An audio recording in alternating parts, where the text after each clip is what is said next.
Bienvenue sur votre chaîne préférée Buzz Magazine, celle qui vous offre toute l'actualité sur vos buzz du moment, qui parle de vos stars préférées d'ici et partout ailleurs. Abonnez-vous massivement pour ne rater aucune de nos vidéos. C'est parti! Les images font le tour des réseaux sociaux en Côte d'Ivoire depuis 2 jours.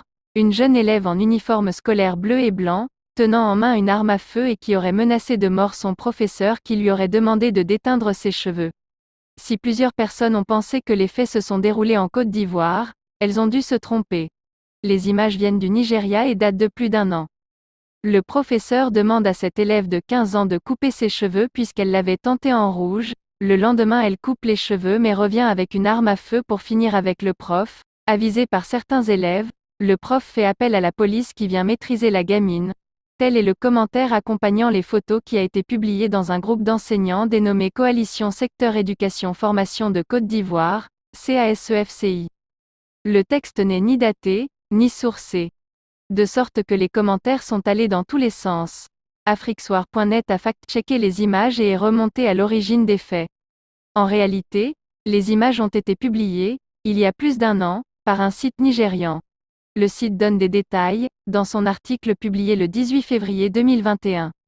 Une élève de l'école secondaire gouvernementale d'Ikotewa, dans l'état de Cross River, aurait été prise avec une arme à feu locale qu'elle voulait utiliser et tirer sur un enseignant qui lui avait demandé de se couper les cheveux colorés. Selon certaines informations, l'élève à qui son professeur a demandé de couper les cheveux colorés en a été irrité et la seule façon d'exprimer sa colère était de se présenter à l'école avec une arme fabriquée localement, écrit le site. L'affaire avait beaucoup indigné l'opinion, suscitant la réaction de la blogueuse et écrivaine nigériane Linda Ikeji. Celle-ci avait précisé que les faits se sont déroulés à Akpabuyo, une ville de plus de 300 000 habitants située dans l'état de Cross River, au Nigeria.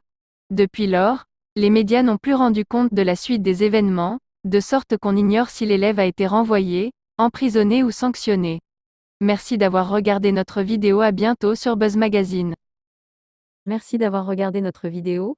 Continuez de nous encourager en vous abonnant massivement, aimez notre vidéo, et partagez afin d'agrandir notre communauté.